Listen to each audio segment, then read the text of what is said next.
Oh, we got a really good Friday show for you. A really great Friday show. You probably already heard somewhere that this week on October 22nd, we celebrate the feast day of Pope John Paul II. Second hour, we're going to talk with a man who met Pope John Paul II many times and wrote a wonderful book about him, 100 Ways John Paul II Changed the World, Patrick Novakoski, second hour. So if you're wondering what all the fuss is about and why they call him John Paul the Great and all that, second hour, perfect way to wrap up the work week here with us. This hour, we're going to help you with your marriage. And even if you're a kid and you're not married yet, this hour is for you, because most people will spend most of their lives as married people. And God works powerfully within marriage for us, for our spouse, and for all those who encounter our marriage. And did you know that there are evil spirits who would like to destroy you and your marriage? And there are many, many good spirits who would like to bring both you and your marriage to perfection. And what's more than that, you can discern these spirits. You can draw closer to God by discerning these spirits, and you can have a better marriage. Our guest this hour has a book all about exactly that, discernment of spirits in marriage, Ignatian Wisdom for Husbands and Wives. He's a member of the Oblates of the Virgin Mary, a religious community dedicated to giving retreats and spiritual formation according to the spiritual exercises of St. Ignatius. He also served 2 terms as provincial of his community. He's a frequent speaker on EWTN, and his digitally recorded talks are used around the world. He's got a whole bunch of books on Ignatian spirituality, and as I said, the latest is Discernment of Spirits in Marriage, Ignatian Wisdom for Husbands and Wives. Father Timothy Gallagher is our guest. Father, thank you so much for being with us. Thanks for having me, Si. All right, so there's a million books on marriage, from every different angle. But it might be hard for people who aren't familiar at all with this Catholic tradition, especially the tradition since St. Ignatius, of discernment of spirits. So maybe you could just start us right there. What is it? What are we doing when we're discerning spirits? Well, our culture today, basically, when it thinks of experience of the heart and thoughts, emotions and patterns of thought, we instinctively think of psychology, which obviously, when it's solid psychology, is a wonderful thing and very helpful for people. But there is a deeper level to that interior experience, which can be missed.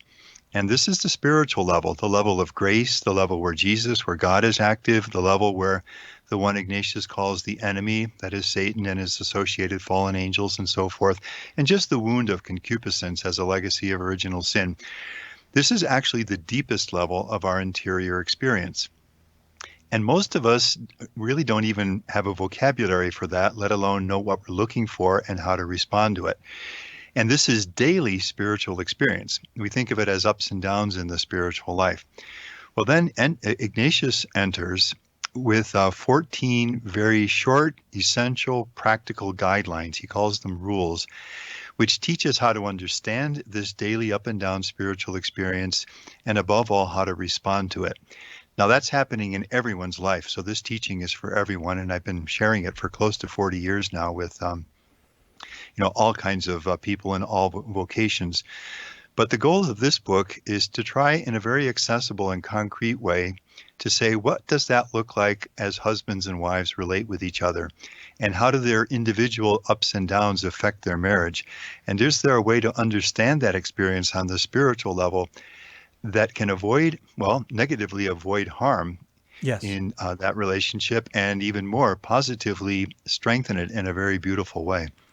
If you'd like to call about perhaps discerning spirits in your marriage, you'd like to call to talk with our guest, Father Timothy Gallagher. Our number is 888-318-7884, 888-318-7884. We welcome your call. Father, I have to say, I reviewed in the back of the book, you have the 14 rules of discernment and discerning spirits from St. Ignatius in the back of the book. And I don't know, because the word is fancy, discernment of spirits, and because, there's this kind of mysterious early modern Spanish priest, Ignatius of Loyola, and all, you'd think, they're going to be hard, and I'm going to have to get a whole set of concepts that are unfamiliar.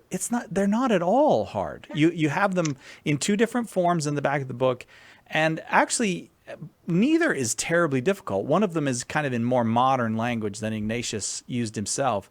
But if you're going to be shocked by the work of discerning the spirits, I think the first thing that will shock you is this is not that complicated. You don't have to be a brain surgeon to understand it. So I'm so happy to hear you say that, because that really is the entire purpose of this book, Okay. is to take this thing which seems, I would say the term discernment of spirits, that phrase, seems both inviting and mysterious. We think of a Jesuit retreat director off in a retreat house somewhere. Yeah. But it's really very close to home. And as you say, finally, it's simple and clear and usable. Now, what it really deals with, what discernment of spirits deals with, as I said, the ups and downs. So we all know that there are times when prayer feels alive. We sense the Lord's closeness and love. We have energy for spiritual things. Scripture is alive. We love being present at Mass. And if we're honest, we'll recognize that there are times when the opposite seems true, Right. when it's hard to even want to pray. And if I may reverently say it, maybe we don't pray, or less than we wish we had, or not quite with the quality that we would have wanted. When there's less energy for those same activities in the parish, those new steps in the spiritual life, the spiritual reading, and all the other things. So these ups and downs are going on all the time in the spiritual life. What Ignatius does is he helps us understand this ordinary, all of us, day by day experience, gives us a vocabulary for it, and then, as you suggested, gives us simple, practical tools for responding to it. And I have seen now for many years how this can really, you know how we say probably too easily at times that something is life-changing. Yeah. This really is. It is.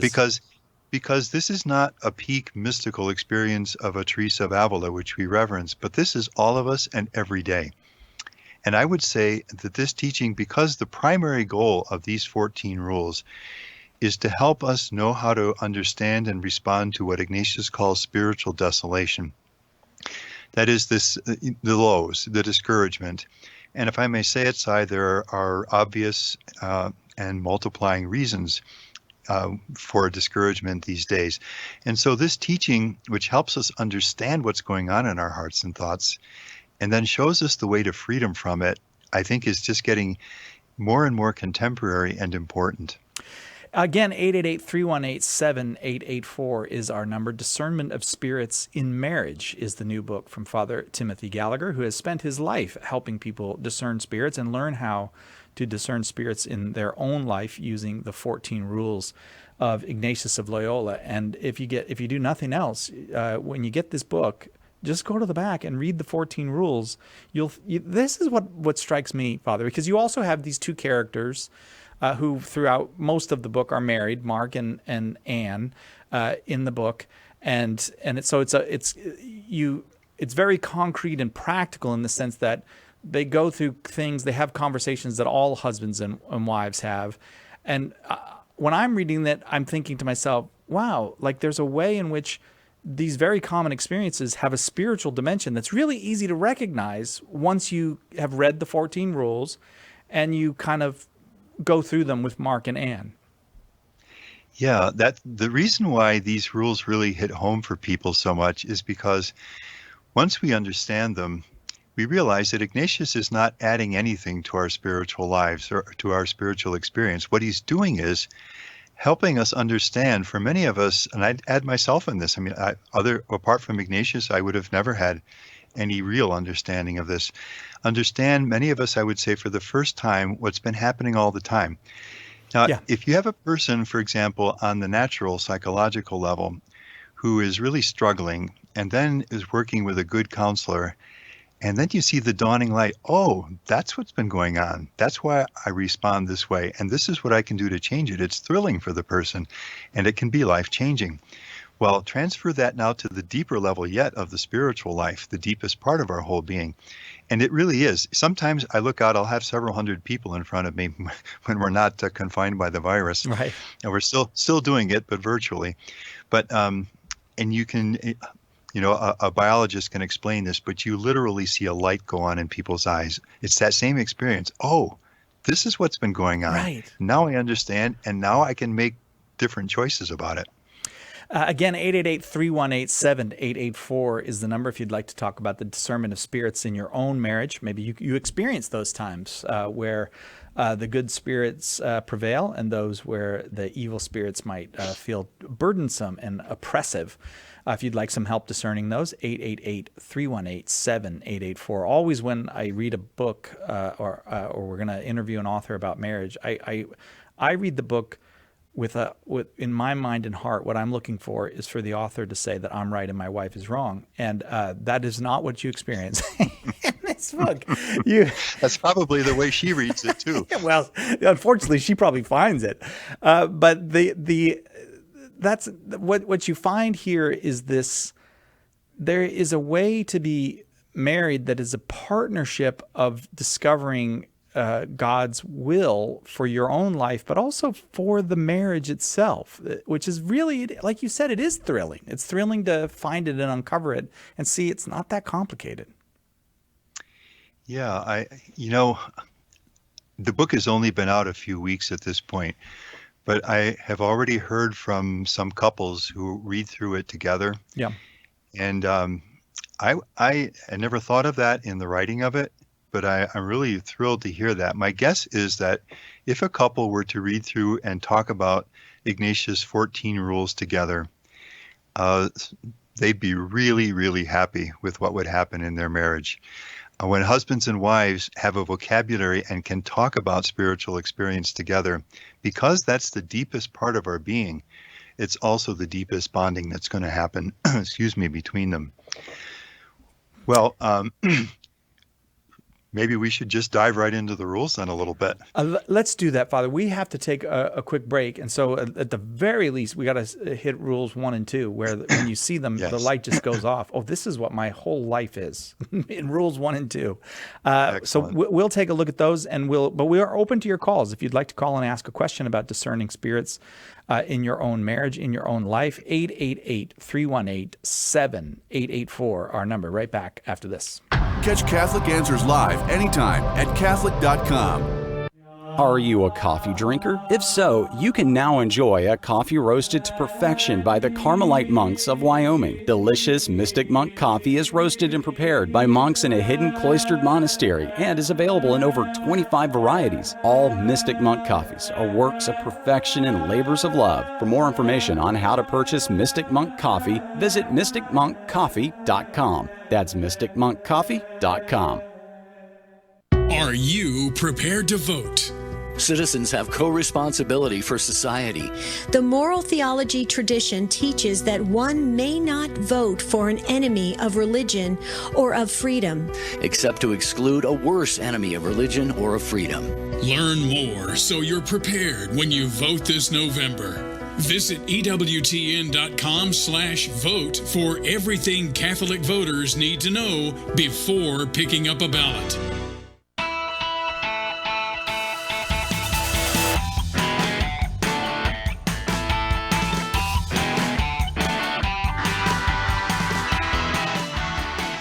Welcome back to Catholic Answers Live. A wonderful new book out from Sophia Institute Press from Father Timothy Gallagher. Father has spent his entire life helping people to discern spirits and to learn how to discern spirits as a member of the Oblates of the Virgin Mary, which is a community dedicated to retreats and spiritual formation according to the spiritual exercises of St. Ignatius. And in this one, he's helping those of us who are married to discern spirits together and to discern spirits in the context of our marriage. 888-318-7884 is the number, 888-318-7884. So I am sure there are many people who are listening who are like, well, that sounds great, but what exactly are they talking about? So let's concretely get into the first and second rule, and then we'll see if we can do more rules or depending on how the calls go. But I'll just read the first rule, if you don't mind, and maybe you could give us a little bit of an exposition about that. So the text of the 14 rules, I'm going to give the contemporary version, Father. Yeah, absolutely. Okay. What Father's done is that, 16th or the Spanish from the 1600s is going to be a lot different from English of the 21st century. And so he gives you both. He gives you a translation that's almost virtually a transliteration of the words of St. Ignatius of Loyola, and then gives you in modern language what it means. So the first rule of the 14 rules from St. Ignatius for the discernment of spirits. First rule, when a person lives a life of serious sin, The enemy fills the imagination with images of sensual pleasures. The good spirit stings and bites in the person's conscience, God's loving action calling the person back. What is that about, Father? So in the first of the rules, Ignatius starts with the person very far from God. With the second rule, that's going to change, and he's going to start speaking to the person who, with all of our imperfections, really does love the Lord, people of faith who really want to follow Christ. But in the first rule, so he's covering all the bases here. And actually, he's reflecting on his own experience, because for the first 30 years of his life, he was pretty far from God, never doubted his faith. But to say it gently, there probably weren't too many of the 10 Commandments that he didn't break in some pretty serious way during those years. Mm-hmm. And what he learned is that when a person is in that unhappy situation, far from God, the good spirit and the enemy are both going to be active in contrary ways. Now, by enemy, he means, as I may have said, he means Satan and his associated fallen angels. He means the legacy of original sin, which we call concupiscence within us, and then harmful influences in the world around us. It's just a classic triad, the world, the flesh, and the devil. And then by good spirit, he means obviously God himself, the Holy Spirit, who works in the hearts of his children, the good angels, the work of grace, if there's a wound, as a legacy of original sin, much more in us. Through baptism is there a power of grace, and then good influences around us. So just to clarify those two terms and those two actors in the spiritual life. When a person is far from God, and reverently, if anyone listening has ever been in his or her life at some point in that situation, maybe far from the church and not living according to the teaching of Christ, we'll recognize both of these actions. The enemy fills the imagination with images of sensual delights and pleasures, obviously because as long as the imagination is filled that way, the person is very likely to continue in that way. And the good spirit does exactly the opposite. There's the stinging, the biting. Right. Why are you living this way? You know you're not really happy. Is this really what you wanted when you set out to live your life and live your marriage? How unhappy do you have to get before you're going to make a change? It's pretty uncomfortable stuff. But I call that God's loving assault on the heart, because if we welcome that stinging and biting, it brings us back to God. And any of us who has been in that situation looks back now on that uncomfortable, I'm not happy, stinging and biting feeling in the heart with deep gratitude, because that's what brought the person back to God. And just so that you know how the book works, Father has taken each of these rules and actually kind of given a narrative between these two characters, Mark and Anne, who become husband and wife in the course of the book, and reflects on how each of these rules is practically involved in their life. And so you read that chapter and you go, oh, I recognize that. I recognize that from my own life or my own marriage. Which I have found very, very helpful, Father. But the second rule, you don't want to do the first rule and not do the second rule. You're going to get very discouraged if you do that. So, go ahead. I do want to say something there. A woman was leading a group in her parish through these rules. And when she got to this first rule and spoke about the stinging and biting action of the good spirit in the hearts of those who are far from God in some way, there were a lot of parents and grandparents present in the group. And something wonderful came into the room then as they realized that God never stops working in the hearts of their children and grandchildren. You know, that's why this is an assault on the heart, but it's a loving assault on the heart. So there's something really quite beautiful even about the first rule. The second rule, then, the spirits, I suppose you could say, change their jobs. In the second rule, I'll just read to you how Father has translated the second rule. When a person tries to avoid sin and to love God, this reverses now. The enemy tries to bite, discourage, and sadden, and the good spirit gives courage, strength, and inspirations, easing the path forward. So now Ignatius is speaking probably to most of us. So this is the person, well, let's just use the story. As the second chapter begins, Mark is just returned home from Sunday Mass, and he tells Anne that in the announcements, they heard that a Father Ed Reed is going to come to give a talk on Wednesday evening. And Mark says, we had a priest by that name in the grade school that I went to. I wonder if it's the same. If it is, I'd like to hear him. So they go. And in the book, Father Reed is the wisdom figure. He's elderly, he's frail, probably doesn't have too many more years to live. Just a wonderful, wise priest, man of God. And as Mark listens to Father Reed's talk, he's really touched by it, by the witness of this man. And something begins to change in his spiritual life. He joins a men's prayer breakfast on Wednesday mornings, and he finds he enjoys the other men. He enjoys the talks. He sees that some of the men go to Mass during the week. He begins to do a bit of this. One Sunday, the pastor invites people to spend 10 minutes a day with the readings from the Mass of the day. Anne helps him. He gets started with this. And things are starting to change in his life now. Anne notices that he's becoming happier, more patient with the children, more sensitive to her and her needs. And something really nice is beginning to happen in the family, and something parallel at work as well, as people really appreciate his warmth and his willingness to help. All right, this is the profile Ignatius has in mind in the second rule, when a person is growing toward God. Now, in that situation, what the enemy is going to try to do is to discourage. And in the story, what happens is that Mark has a friend who is not a good influence for him. And in his earlier wayward years, because Mark is something of an Ignatius before his conversion, that's changed a few years ago in his life. And Jim invites him to, I call it Chet's Place. It's a dive bar where things that are better that they didn't happen do happen. And Jim starts to say to Mark, Mark, you get these enthusiasms. This isn't going to last. I know you. I know where you've been, what you've done. When you feel ready to come on back, we're waiting for you, and so forth. Mark gets pretty discouraged by this. This is the biting and the saddening that Ignatius speaks about. So Jim here serves as an instrument of the enemy's discouraging.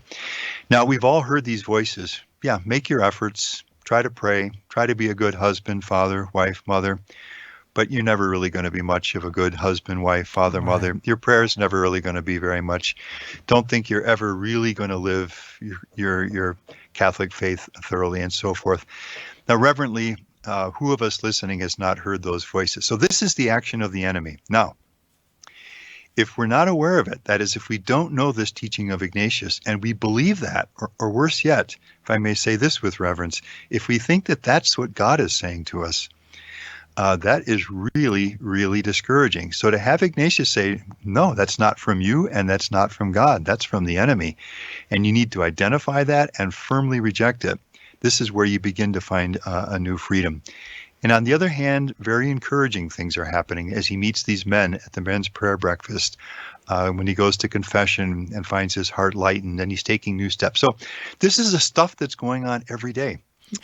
In everyone's life. Right. And you can easily just think, this is me. And you don't realize you're involved in basically the same spiritual struggle that every other human being is involved in. And the fact that the evil spirit is trying to discourage you and it's pretty good at it. It's not to be anything to be shocked by or surprised at, but it's also not something you have to give into. You can just resist it. Well, you said it really well there, Cy. I'm so glad you said that. Yeah, there's no shame at all in experiencing these discouraging lies of the enemy. We all do. Yeah. You can read the story of a soul of Therese. You'll see them there. Ignatius' spiritual diary.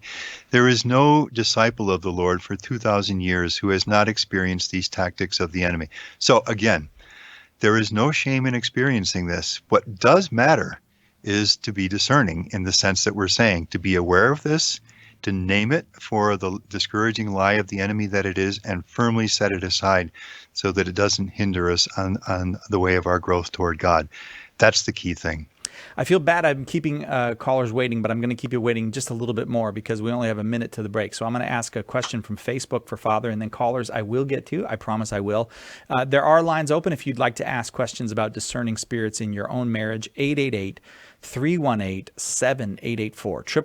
888-318-7884. Ben on Facebook, Father, asks, do we need to read Discernment of Spirits, an Ignatian Guide to Everyday Living before we read this book on discerning spirits in marriage? No, Ben, good question. No, you can pick up this book and start with this. And actually, I'd almost say this might be a good lead into the other book. This is a very accessible, approachable entrance into the rules. And then if you find you want more, you could read the other book, which is a more systematic treatment of the rules. As a matter of fact, I can attest to this too, that the book, I just don't think you can say to yourself, well, I'm at a too low a level. I can't, I won't be ready for this book. This book is written so that it's very accessible. I find it easier to read a story than to read, just like straight nonfiction where it's, Exactly. And that's what makes this one really, really good. Hey, we got to take a quick break. Those who are on the line, please stay on the line. We're going to get to your call. If you haven't called yet and you'd like to talk with our guest, Father Timothy Gallagher, about discernment of spirits in marriage, 888-318-7884. We're waiting for your call. Grab that line and get on board. To many people, even many Christians, purgatory is a fantasy, or worse, a wicked lie invented by the church to make salvation complicated and keep people in fear. But I'm here to tell you that purgatory is fact, not fiction. The Bible supports it, Christians have historically believed in it, and it makes theological sense. In my new book, Purgatory is for Real, I provide the evidence and reasoning to help you understand this controversial doctrine and demonstrate how it's actually a joyful, hopeful reality, not something shadowy and mysterious, but a sign of God's love and mercy. To get your copy of Purgatory is for Real, visit shop.catholic.com today or ask for it at a good Catholic bookstore near you. Did you know you can access Catholic Answers Live right from your phone or other mobile device? Download the Catholic Answers Live app today. The Catholic Answers Live app, available now on iOS and Android. Bishop Joseph Strickland of Tyler, Texas, is one of the most courageous leaders in the church, known for his outspoken support of unborn life, Orthodox faith and morals, and reforming Catholic institutions. In his groundbreaking new book, Light and Leaven, he offers a forthright perspective on the state of the church today and calls on the lay faithful to meet its challenges boldly. Touching on topics including parish renewal, the centrality of the Eucharist, the need for prayer and silence in a noisy and distracted age, and the battle between good and evil in the church and world, Bishop Strickland's wise insights and evident love for souls will inspire and edify you. To order your copy of Light and Leaven, visit shop.catholic.com today or ask for it at a good Catholic bookstore near you.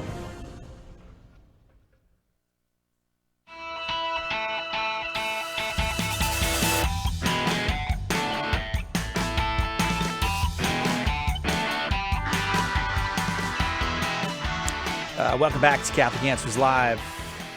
It's funny you read through the 14 rules that Father shares here in many of his books, but in this book, Discernment of Spirits, Father Timothy Gallagher gives us the 14 rules for discernment of spirits from St. Ignatius of Loyola. Probably different people have different favorites. I was just mentioning to you, Father, before we came back, that number 5 is really important for me because I'm one of those people, man. When you get in a bad space, don't take any action. But we'll get to some more because I have some calls for you, Father. So we'll go to the phones for a minute if that's all right with you. Sure. All right. Let's start with Donna right here in San Diego, California, watching on Catholic.com. Donna, delighted to have your call. How are you, Donna? Hi, it's your coworker, Donna. I know who it is. I didn't know. Oh. I know exactly who it is. I am so Okay. Go ahead, Donna. Not only do I know who it is, I even think I know why you're asking the question that you're asking, Donna. Oh, that's hilarious.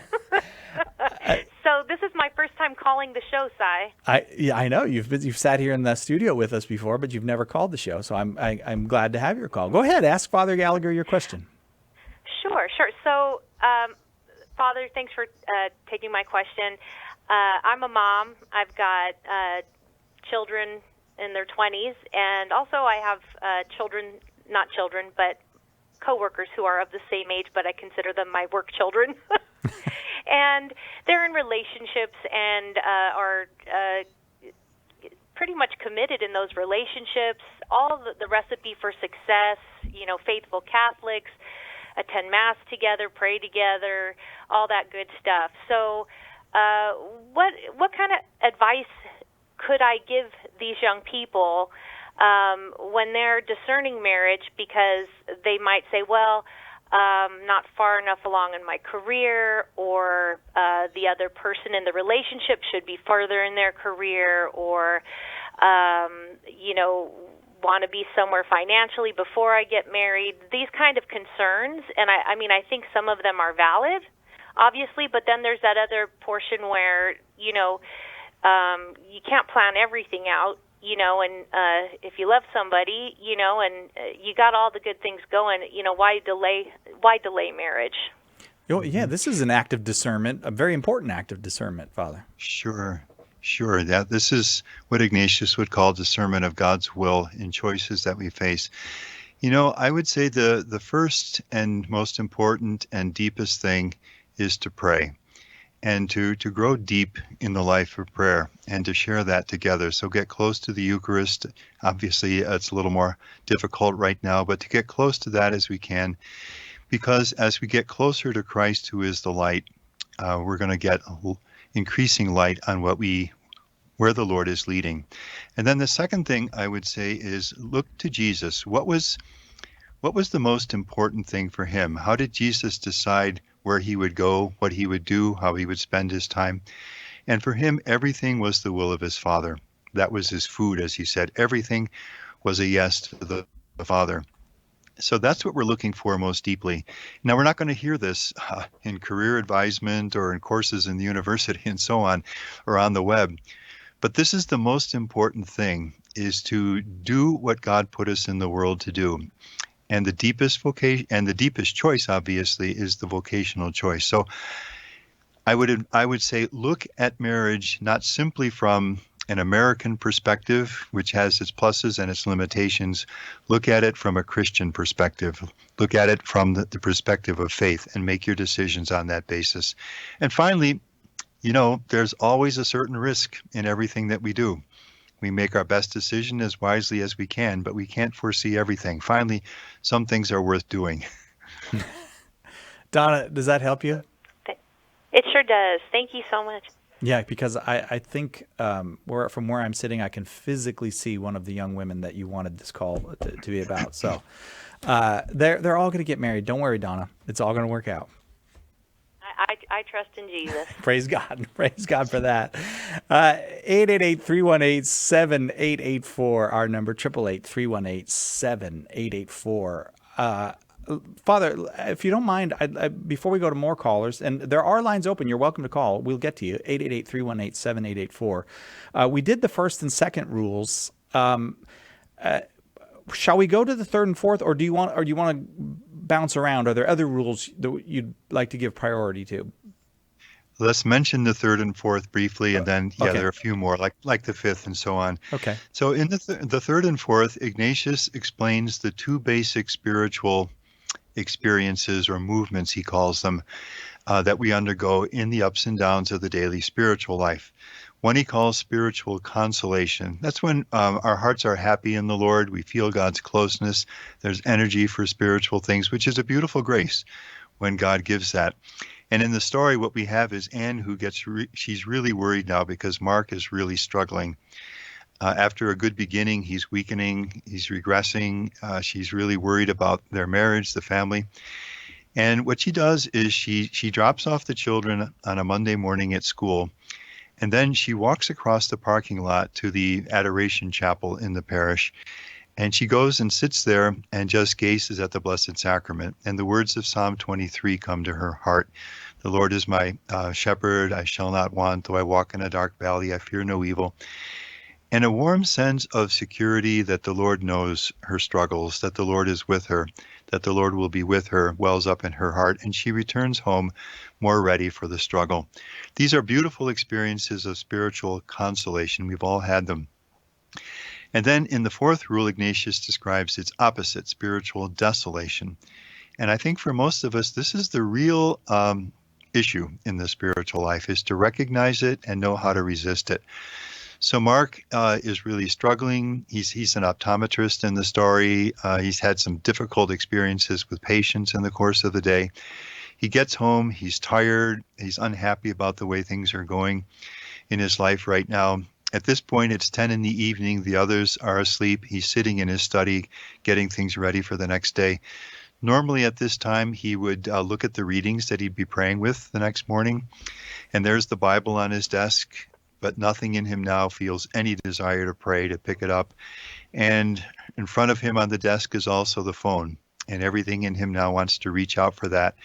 And one touch can become 50, can become 200 in a way that he knows very likely will not be good for him. All right, that's an experience of spiritual desolation. When we feel discouraged, we don't have energy for spiritual things, we can feel the pull toward things that are not good for us. No shame in experiencing that. You know what? I've been repeating that for almost 40 years, and no one has ever said to me, you say that too often. We really need to hear that. There is no shame in going through what Mark goes at 10 o'clock. But what does really, really matter is that he be aware of it, be able to name it for the spiritual desolation of the enemy that it is, and then take wise action to reject it so that he's not harmed. So those are the two experiences. We all go through them. It's normal. And what matters is to identify them and accept the first and reject the second. 888-318-7884, our number, 888-31-TRUTH. This is what I think is surprising. Even as I was reading the book, it surprised me to get this reminder that things that you think of as nothing are very often actually spiritual experiences, that you're a spiritual creature and that you think, well, this is what I go through every day. This has got nothing to do with my faith life. This has got nothing to do with the Eucharist. This has got nothing to do with God or Jesus. This is just me. This is how I... Actually, what's happening is a little spiritual battle is going on. A little spiritual something is happening. And once you realize that, then it's almost like a little adventure begins for you. Yeah, that in Ignatius' own words, this all began for him. He says one day his eyes were opened a little, and for the first time he began to realize that this experience was going on. That's a really blessed thing. One time I was teaching these rules to a group of young men, and a few days later, one of them was talking to me, and he said, I was out walking, this was in a university, and I didn't like what I was feeling. It was just, I was discouraged, it was heavy, I didn't want to pray. And he said, oh, this is what they've been talking about, and I loved it because you could see it click. Right. It was no longer just something taught in a classroom setting or read in a book, but now he saw it in his own experience. And if that can happen in our spiritual lives, I don't think you can go through these 14 rules without that happening, actually. Then you can start to respond. Yeah. Well, number 5, our chaplain was telling me one time about in the Middle Ages how they would have these advice books for men in the monastery, and there was always some advice that involved that point where you were in complete spiritual desolation, and the only advice that they would give is don't leave, and that just stay. And I said to him, I think that married people need that too. That at some point you need someone who can say to you, look, just don't leave. However bad it is at this moment, you just stay, because life is going to continue and different things are going to happen. And so this is why I find rule number 5 really, really important. In the time of desolation, never make a change. And you even put an exclamation point on it. When you are in spiritual desolation, never change anything in your spiritual life. I just feel like that's so important for married people. I mean, I'm sure for all of us, but as a married person, I feel like it's important to us. It is, and it's the rule. There's a special grace in it because people never forget it once they've heard it. So I'm going to repeat those 8 words again. Actually, when I have groups, we say them together 3 times out loud. In time of desolation, never make a change. Let me say it a second time. In time of desolation, never make a change. So you plan to go to confession at 4 o'clock on Saturday, but then at work things were difficult. You had a difficult interaction with your teenage son or daughter. There's discouragement. You don't feel like praying. Now it's Saturday morning, and you remember that you were going to go to confession at 4 o'clock. You find yourself thinking, you know what? maybe I'm not in the best condition to do this. Maybe next week will be better. Right. Okay, are you in a time of desolation, and are you thinking of making a change in the time of desolation? So Rule 5 says, get yourself to confession exactly as you'd planned at 4 o'clock this afternoon. And there's a reason why the enemy tries to get us to change these spiritual plans in time of desolation, because if the person does go to confession at 4 o'clock, very likely that's going to break the desolation itself. So here is a man who prays evening prayer after supper, maybe from Magnificat, the shortened form from the Liturgy of the Hours, and discouraging day at work, something didn't go well. Usually prays the Rosary app on his way home commute, but he was so discouraged that he just didn't do it. Okay, there's Rule 5. He's making a change in time of desolation. And now it's after supper, and normally he would pick up the Magnificat and pray evening prayer. And he finds himself thinking, you know what, maybe I'll just watch the news first or look at some sports or something, then I'll do it. Are you in a time of spiritual desolation? Are you thinking of making a change in a time of spiritual desolation? Never do that. Now, these may seem like small things, but almost all of the spiritual life is lived exactly on this level. And if we apply this, of course, it does apply to the big things too. I mean, you applied it to one's very vocation itself.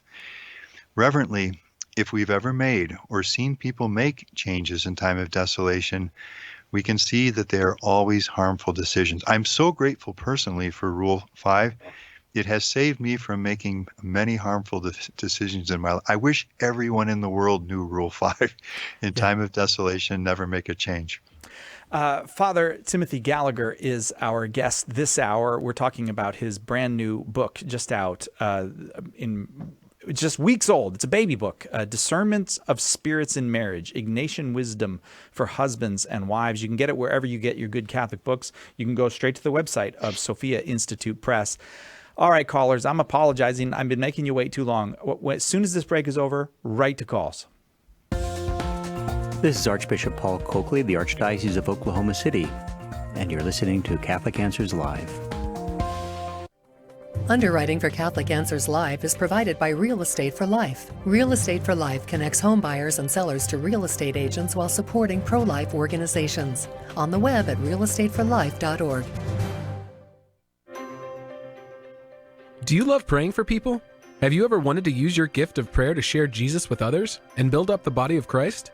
Start a public prayer station with St. Paul Street Evangelization. Listen to people's needs, pray with them, or invite them to meet you at church. St. Paul Street Evangelization can help you get started. Find out how at streetevangelization.com. That's streetevangelization.com.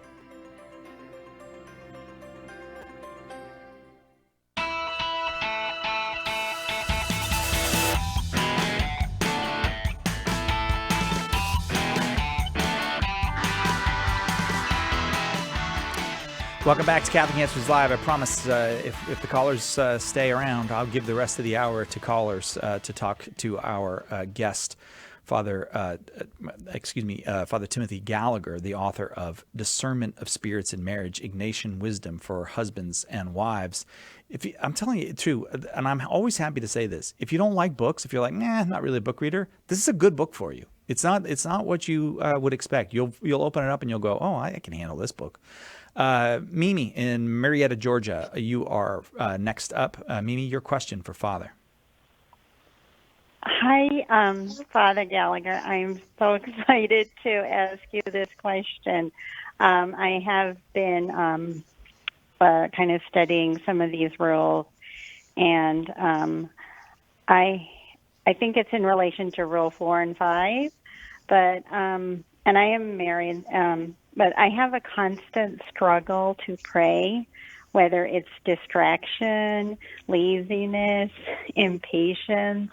I'm just not a natural prayer, I think, and it's constant. And I was wondering, does it get better? And also I wanted to thank you for rule number 5, because when I feel the pull not to pray lately, because of Rule 5, I kind of double down and keep praying. Well, Mimi, I'm going to let Father answer you, but let's be fair. Rule number 5 comes from St. Ignatius of Loyola. Father didn't come up with that. He just put it on. He just kept it on the list. Father, I bet there are a million people listening going, I am exactly like Mimi. Mm-hmm. Well, Mimi, I think the first thing I'd say is that you're doing the most important thing, and that is just don't give up in your prayer. St. Teresa of Avila says at one point in her writings, after she's given a wealth of counsels about prayer, she says, finally, in the end, having a growing life of prayer comes down to one thing, and that is fidelity. Just never stop praying. That's meant a lot to me in my life. And Mimi, I'm sure you see that already as you look at your prayer over the years of your life, and you certainly will see it as you continue to be faithful. Now, as regards what might be at work in some of the struggles, what I would love to see you do, if it were possible, would be to find a spiritual director, a good retreat director, a wise and holy priest, someone that you could sit down with and just talk maybe once or twice about that. Because you may find that even a single conversation one-on-one with somebody who is wise and competent and trained could be enormously helpful with that. But having said that, you're doing the most important thing. Beyond question, the Lord loves your prayer. And certainly it's fruitful in your life. Your question already shows it, the desires that are in your heart. So I think the big things are all solid and in the right place. And the rest is growth. Okay, Mimi? Thank you, Father. That's lovely. Mm-hmm. Thank you. God bless you. Thank you. I don't want to miss rule number 12, Father, before I go back to the next caller. Rule number 12 is resist the enemy's temptations right at their very beginning. This is when it is easiest. I have to confess to you, Father, for much of my young life, I found this very difficult to do because I thought the temptation was the sin. And I couldn't, as soon as I'm tempted, I think I'm gross, and I can't just turn to Jesus and go, man, that's a gross temptation. Can you help me out with that? But this is very deep wisdom. Resist right at the beginning.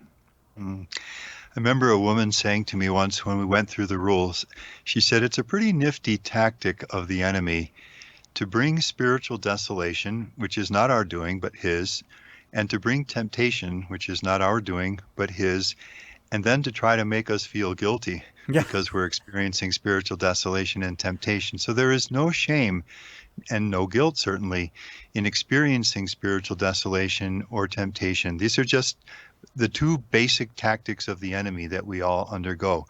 Now, obviously, we have to be careful not to put ourselves in occasion of temptation and so forth, but presuming that. So what matters then is to recognize these and then to take the action against them. But that we experience them is not a problem at all. Now, I've talked so much that I've lost the original question. Can you remind me of what that was? Just to give a sense of how we do this, how we accomplish the 12th rule. Good. I'll just read it for people again. Resist the enemy's temptations right at their very beginning. This is when it is easiest. If you have a mountain peak covered with snow, and here at the mountain peak, a snowball is just getting started, you can put out a finger and stop it. Let it get halfway down the mountainside, gaining mass and speed, it'll run you over. Let's go back to Mark at 10 o'clock, poised in time of desolation, poised between the Bible and the smartphone in a way that, he knows may not go well. Maybe it'll start with news sites and sports, but it will gradually slip into things that are not good for him. When is it easiest for Mark to resist that temptation? It's easiest before the first touch of the phone. If he never even touches the phone but reaches out for the Bible, that's the easiest way to resist it. If one touch becomes 50, becomes 200, as we know, it gets harder and harder as the snowball gets rolling down the mountainside. And that's why I love teaching Rule 12, because Rule 12 can mean that if you put Rule 12 into practice, if you're willing to be firm right in the very beginning, you'll never have to deal with the snowball halfway down the mountainside in the spiritual life, which is a wonderful freedom. A wonderful freedom, that can become a habit because you can start to learn it's just, I suppose, like any skill, we learn it. We learn to, oh, that's how you do this. Exactly.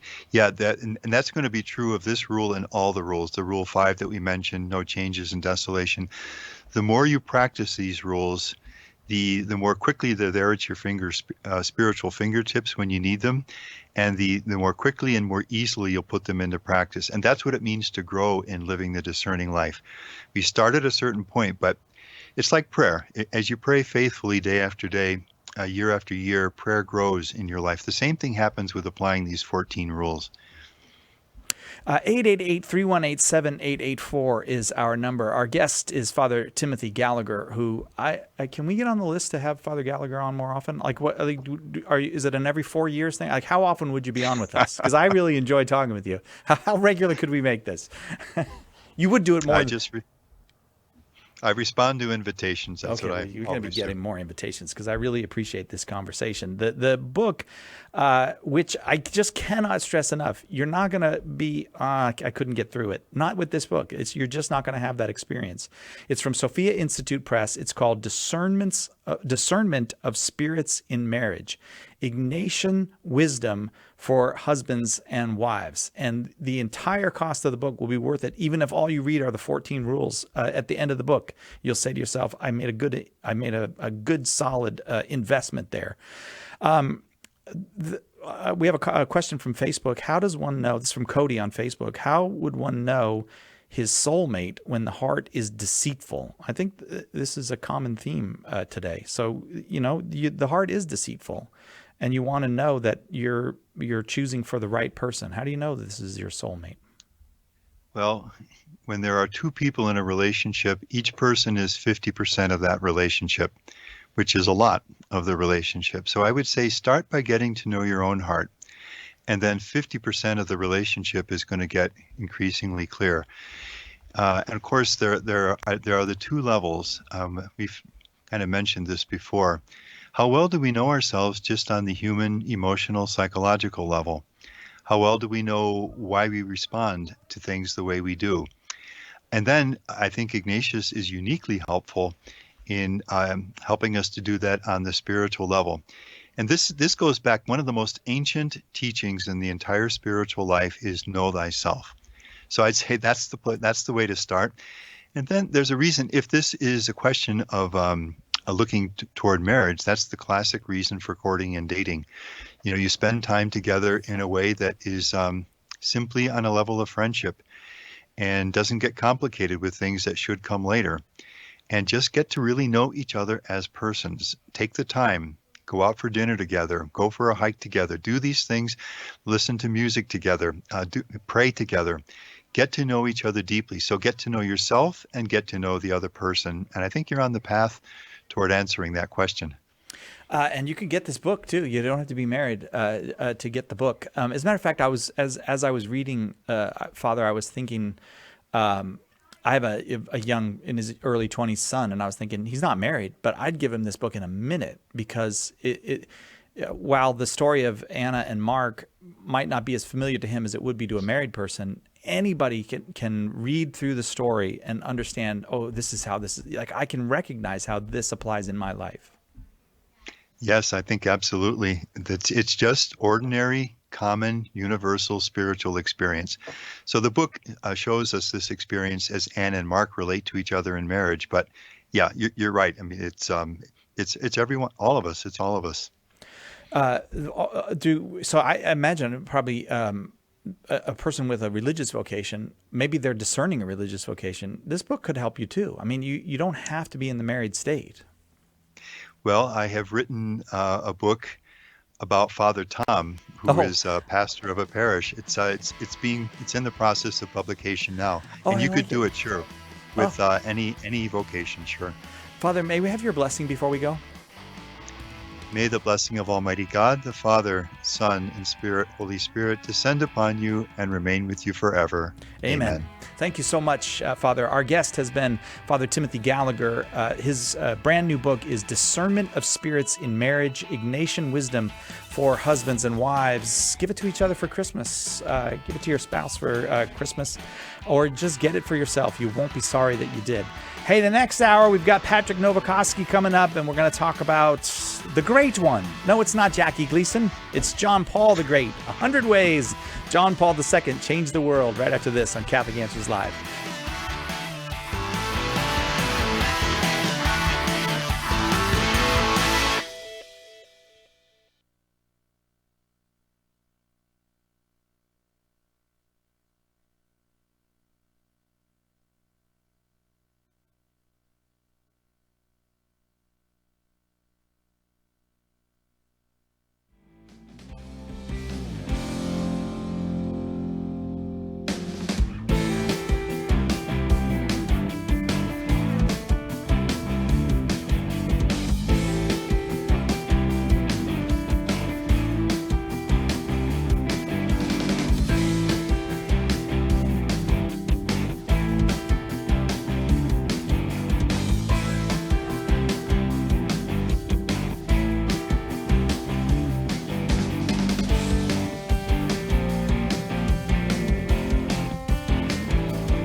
Welcome back to Catholic Answers Live. I'm Cy Kellett, your host, and just delighted with our topic for this hour.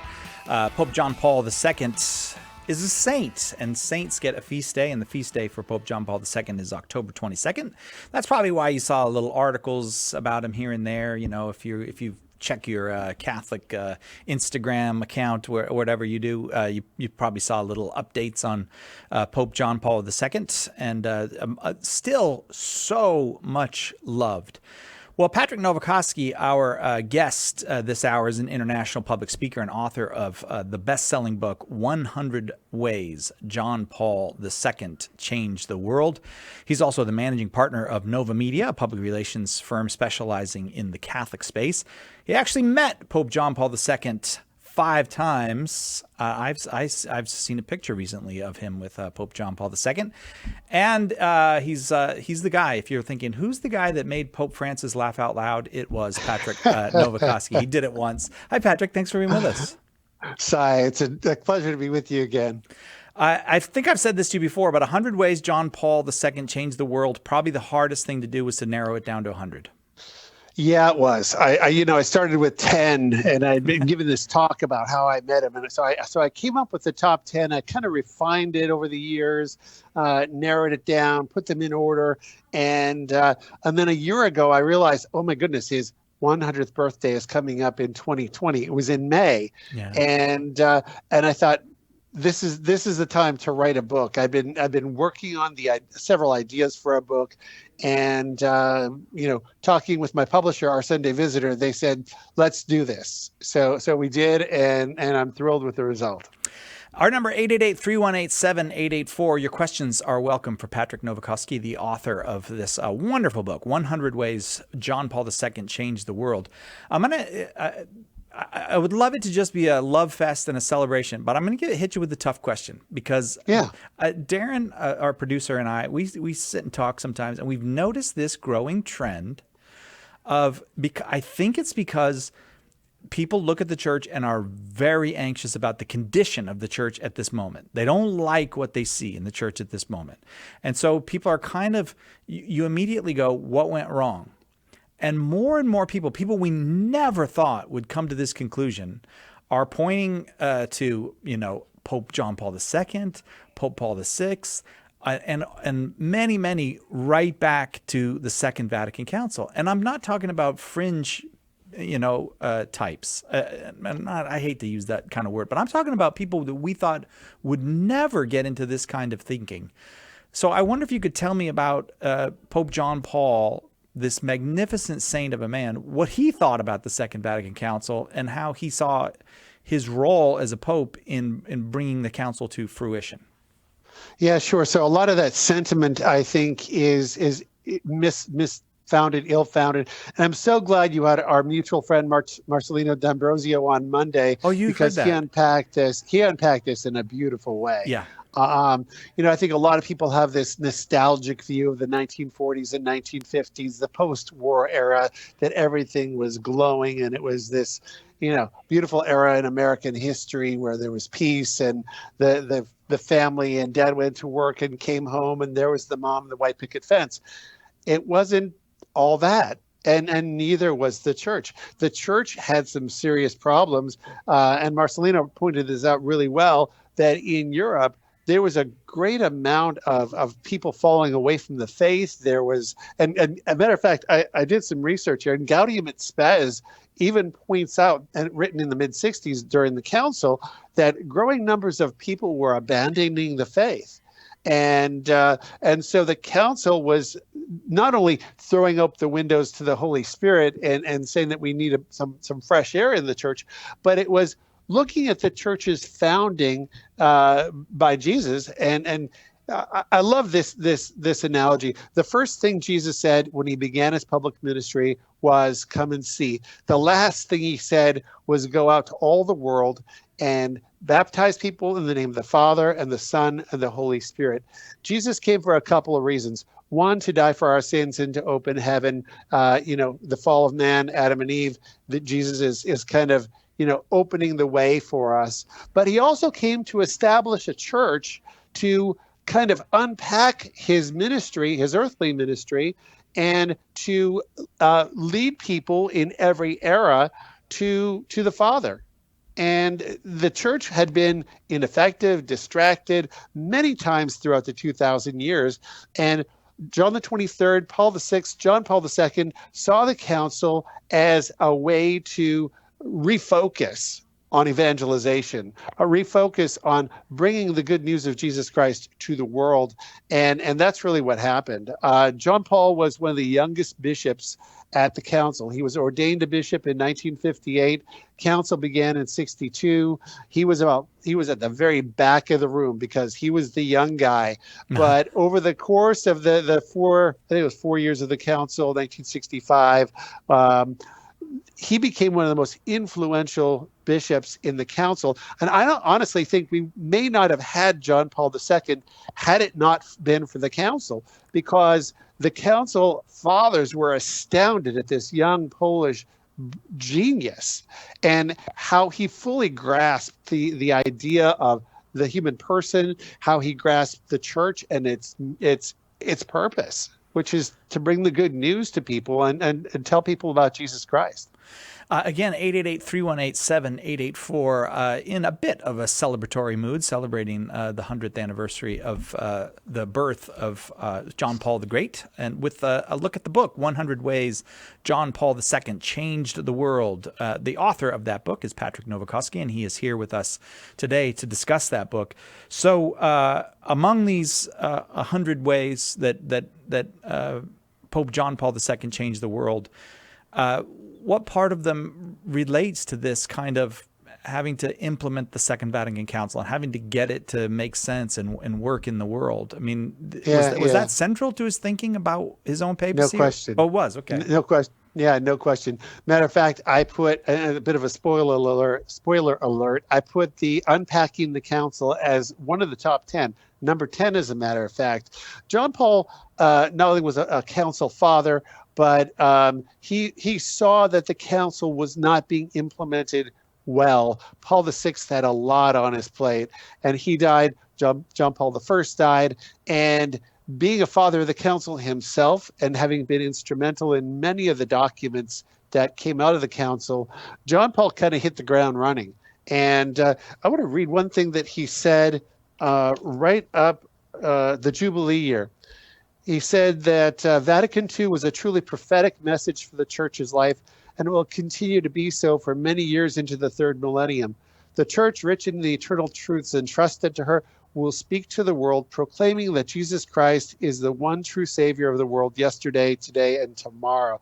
And this is another great quote. He said, to interpret the council on the supposition that it marks a break from the past, when in reality it stands in continuity with the faith of all times, is a definite mistake. What has been believed by everyone, always and everywhere, is the authentic newness that enables every era to perceive the light that comes from the Word of God's revelation in Christ Jesus. So he definitely saw this council as a continuity of the church's 2,000 years of proclaiming the good news. 888-318-7884, the number. We'll take a quick break. Our guest is Patrick Nowakowski. He's got this wonderful book, which is out. What is it, in hardback, softcover? It's out in Kindle and paperback right now. Oh, all right. Okay, so you can get it on Kindle and paperback. By the way, if you don't know this, the Kindle will read to you. So if you're like me and the eyes get tired, get it on Kindle. 100 Ways John Paul II Changed the World. Patrick Nowakowski, the author. You're welcome to call 888-318-7884. And if you don't call, I'm just going to find out what all 100 ways are. Right back after this. Miss a show? Make sure to catch up by downloading the podcast, available online at Catholic.com. We have a big problem. Our culture is dying, and souls are in danger of being lost. The answer is conversion to Jesus Christ in His church. St. Paul Street Evangelization is a Catholic organization, and we have hundreds of teams spreading the good news throughout the country. But we need your help. The harvest is great, but the laborers are few. Find out more and get involved today at streetevangelization.com. That's streetevangelization.com. Underwriting for Catholic Answers Live is provided by Real Estate for Life. Real Estate for Life connects homebuyers and sellers to real estate agents while supporting pro-life organizations. On the web at realestateforlife.org.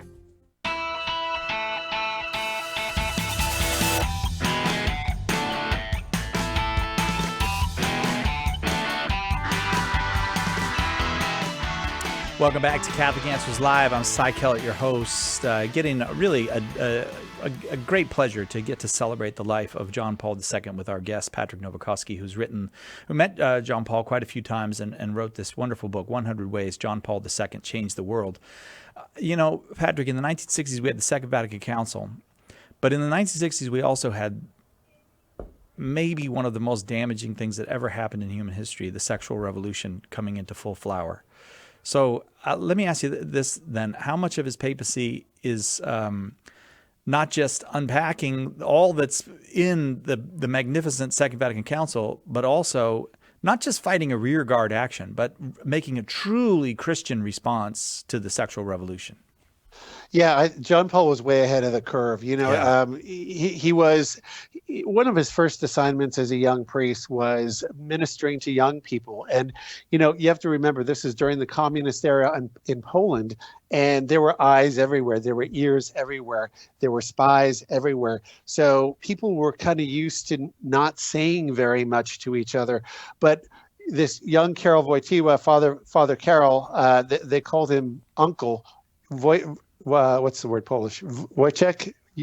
I forget. Is that the name? They called him Uncle. They called him. Yeah, that's it. They called him Uncle. My grandmother was Polish. I'm not Polish. I don't know this. I don't know these words. Yeah, but I'm going to say yes. Okay, Patrick. So Father Wojtyła would take the young folks. He'd take them out hiking. He'd take them out kayaking, and he'd celebrate Mass. And they would hang out, and they would have a leisurely day. But it was away from the hubbub of the city where these young people could ask him anything. And he was a genius. So he really learned to communicate with young people. He learned what was on their hearts. He understood that this is a time in their life when they need formation, they need questions answered, and it was a perfect venue to do that. You see that some of the pictures where he's got this kayak turned upside down, and he's celebrating Mass on this overturned kayak in the woods. It's beautiful. And so from there, he saw these young people fall in love, get married, have children, and then grow old. He kept those relationships even well into his papacy. The people that he ministered to when he was a young priest would come to the Vatican. At his funeral, some of them wore the traditional Polish costume that they wore when they were young people with him, to honor him and the friendship that he established. So in 1960, he had been a bishop for 2 years. He wrote this beautiful book on human sexuality called Love and Responsibility, highly recommended for everyone. Well ahead of the curve of the sexual revolution in the United States. It had probably started. I mean, that's before my time. But, the hubbub of the 60s, the 50s and 60s was very different in Poland. I think it was probably more conservative.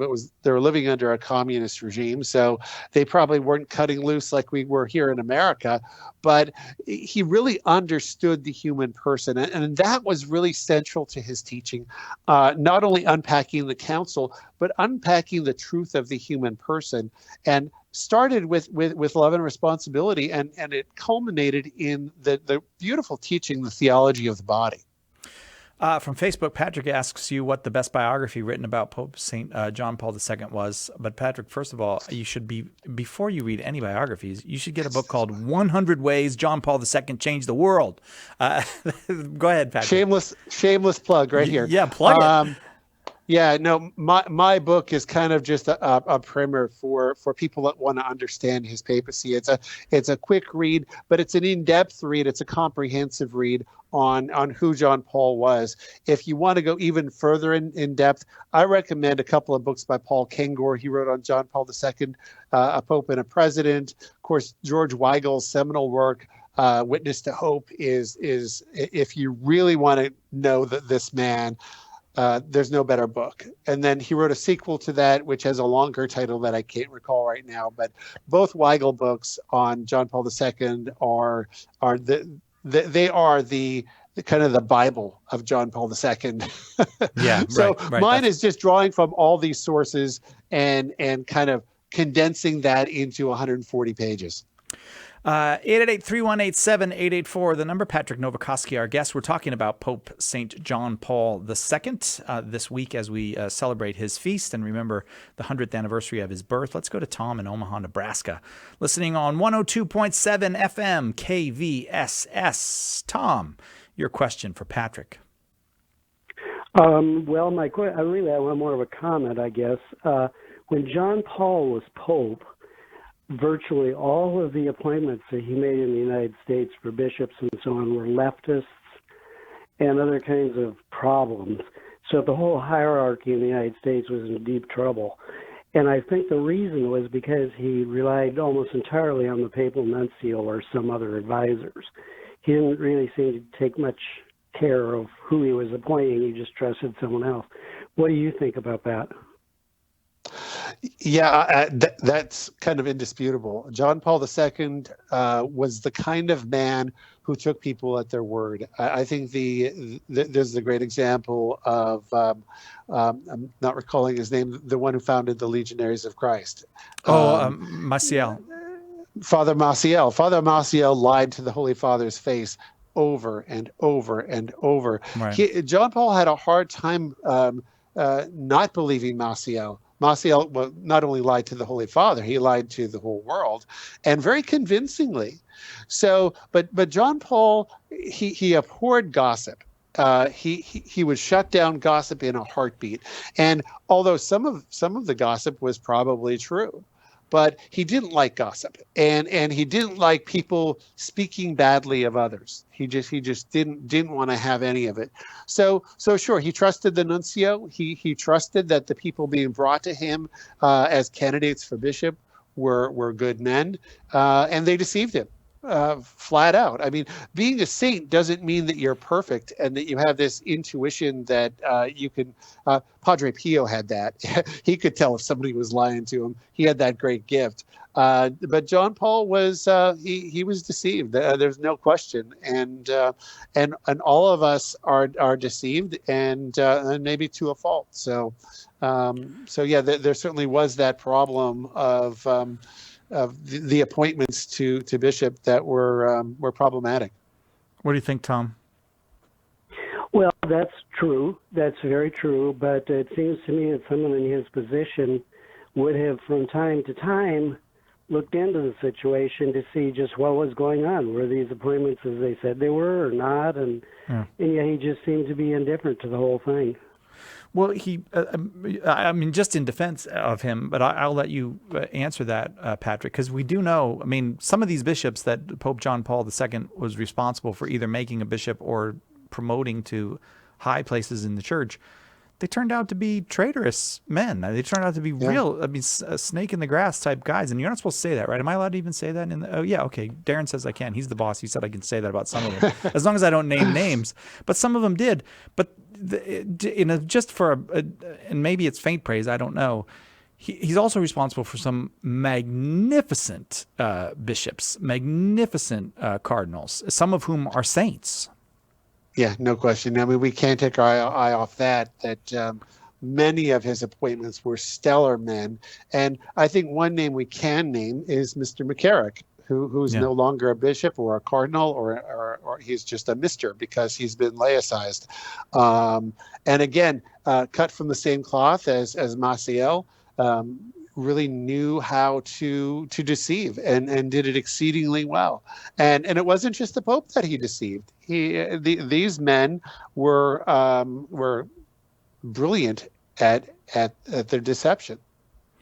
Thank you very much for the call, and hard questions are welcome. I mean, as Patrick said, there are some, it's a pretty big job, and you're not going to get all the parts of it right. And this is probably, if you're going to make critiques of the papacy of Pope John Paul II, among them are just name some names like McCarrick, and you go, yeah, well, you didn't get everything right. Yeah. Thanks. I appreciate the call, Thomas. 888-318-7884 is our number. 888-318-7884. The encyclicals are really a whole bunch of these encyclicals are the kind of documents that 100 years, 200 years, 300 years from now, you imagine they will still be part of the regular theological discourse of the church. Yeah, no question. I mean, you look at Evangelium Vitae, and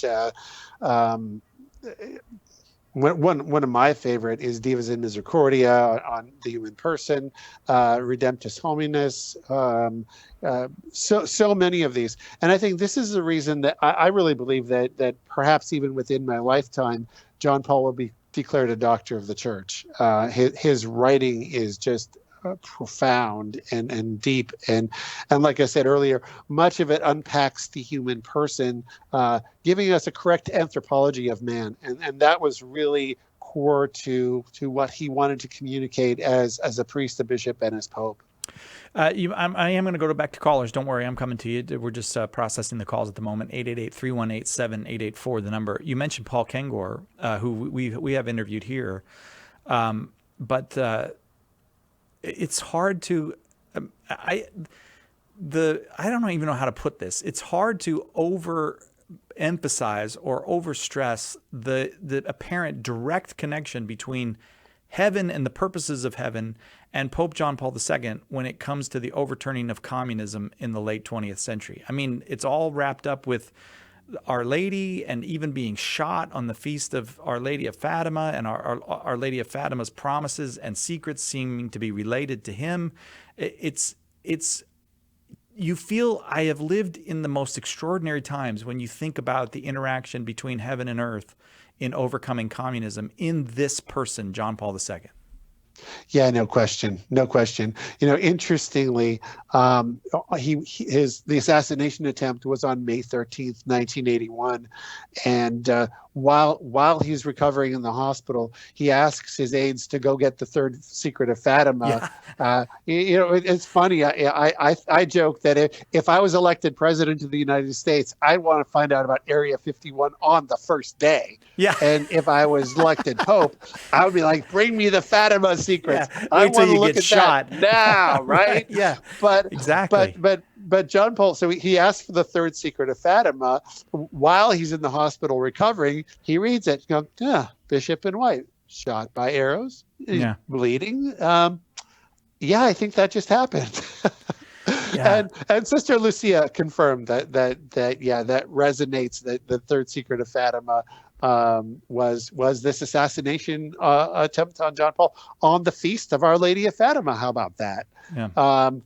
The bullet that was lodged near his heart, he had that removed. He had it welded into the crown of Our Lady of Fatima in Fatima. He went back a year later, exactly a year to the day that he was shot, and had a massive Thanksgiving.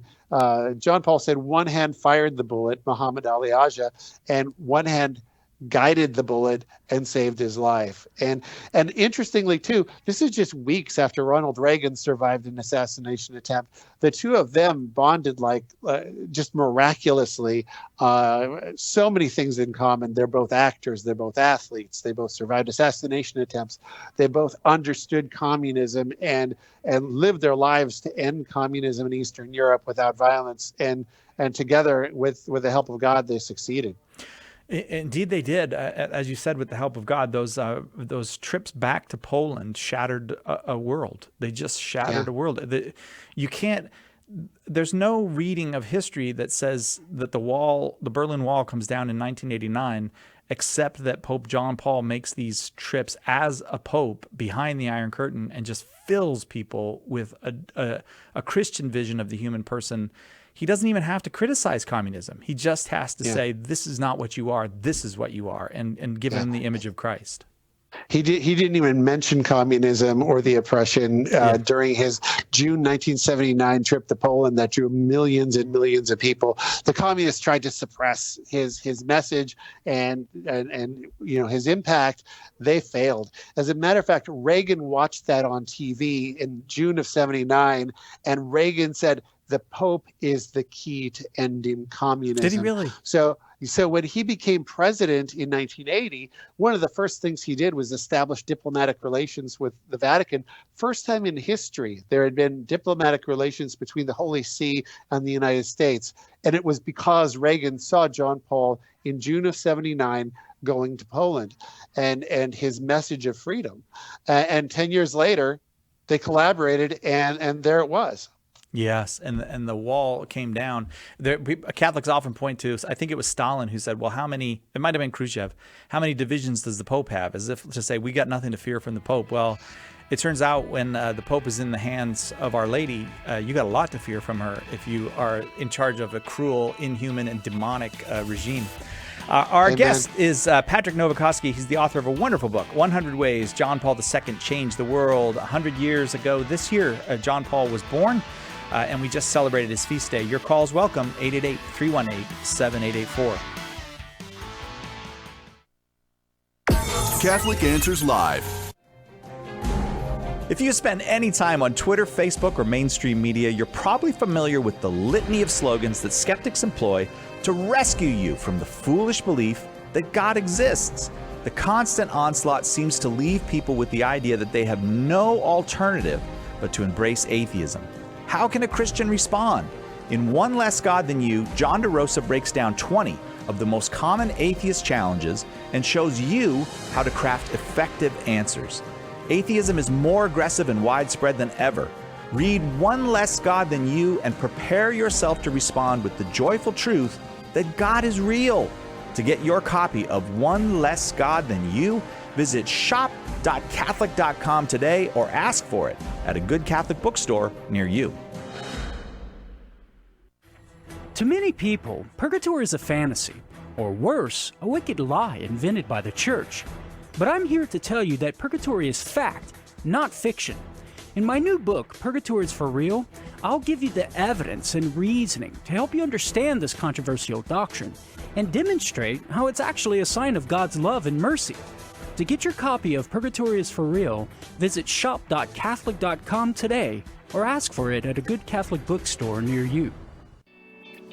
Have you subscribed to the Catholic Answers Radio Club newsletter? This is Catholic Answers Live host Cy Kellett, and I want to tell you about our new weekly newsletter full of behind-the-scenes information and facts you need to know about the show. It's easy to sign up. Just visit CatholicAnswersLive.com and look for the newsletter sign-up box on the front of the page. It's a great way to keep up to date with what's happening with the show and see what's coming in the days ahead, delivered weekly into your inbox. Sign up today for the Catholic Answers Radio Club newsletter and see what you've been missing. Go to CatholicAnswersLive.com.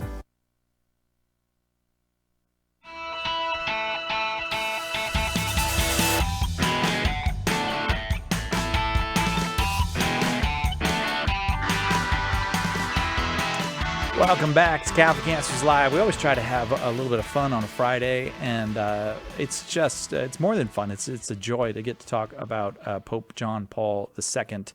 The author of the book, 100 Ways John Paul II Changed the World, Patrick Nowakowski, is our guest. I think there's many people probably like me, Patrick. I don't know if you're one of them, who, as a young person, might have thought, this guy might be a reactionary, had negative reactions to him. And then the older you got, the wiser Pope John Paul got. All of a sudden, you're like, well, maybe he's right about all this stuff. So I often feel I have to do an internal penance when I talk about Pope John Paul II. I'm like, oh, sorry for those years when I thought you might be the bad guy instead of the good guy. Lots of folks on the line, however. Let me get Jim from Clinton, Washington, listening on EWTN radio here. Jim, go ahead with your question for Patrick Nowakowski. Thank you for taking my call. Happy to. I saw a movie a number of months ago on Padre Pio. And in the movie, there's a scene in the movie where Padre Pio meets St. Paul II as a very, very young man. And Padre turned to one of his colleagues and said, he will be a pope one day. And so my question is there any evidence or any truth about that meeting? And the second question is, was there any interactions between St. Paul II and Padre Pio before Padre passed on? Patrick? Yeah, great question. In 1947, John Paul II was a newly ordained priest. He actually was studying in Rome. He went to San Giovanni Rotondo and spent a week with Padre Pio. That much is true. What they discussed, not really recorded, but someone had asked John Paul II into his papacy about this rumor. If Padre Pio had told him that he would become the Pope. And John Paul II said, never happened. Now, whether Padre Pio turned to one of his friends and said, that man will be Pope, that may have happened. There's no recording of that happening. There are rumors, there's speculation, but that didn't happen. Now, a little while later, I have to read this in my book, but in 1962, John Paul II wrote a letter to Padre Pio because one of his friends, a medical doctor, was going in for surgery and it didn't look good. I think she had cancer. It was a female. She had cancer. So he sent this letter to Padre Pio, and Padre Pio got the letter, sent a response back the next day, and said, "I'll pray for her." He said, "I can't say no to this one." Well, the doctor went into surgery, and the surgeons took a look at her and went, "She doesn't need surgery. She was healed." So, wow. So Karol Wojtyła, Archbishop Wojtyła, sends a message back to Padre Pio, simply, "Grazie." Thank you. Thank you. Many miracles during Padre Pio's life, and that was one that is definitely recorded and authenticated. Thanks so much, Jim, for that question. Do you feel satisfied that answers your question? Really. May I ask one other quick question, please? $4. I'm glad. I only charge 5 cents. I'm glad you made the comment about hopefully one day St. Paul II would be declared a doctor of the church. In fact, I was going to call in and ask that question. What will it take for that to happen? That's a great question. I don't know the background on what needs to happen in order for a person to be declared a doctor of the church. Certainly, they have to be a canonized saint. They have to have a body of writing. So doctor is from either Latin or Greek. Sai, you may know this. It just means teacher, right? Mm-hmm. And that you have to be a great teacher. You have to have a body of work that is examined by the church, canonized saint. And then I think, in my understanding, it's up to the discretion of the Holy Father. Right now, there are 34, 35 doctors of the church? I'm going to go with Patrick, because the weird thing is, I actually heard the answer to that question this week, and I've already forgotten it, which is why they don't let me do apologetics. I think St. Teresa of Lisieux was declared the 34th doctor of the church. I know that Pope Benedict declared St. Hildegard, Germany, as a doctor of the church during his papacy. I don't recall any more, but it seems to me it's 34, maybe 35. But John Paul could certainly be the 36th.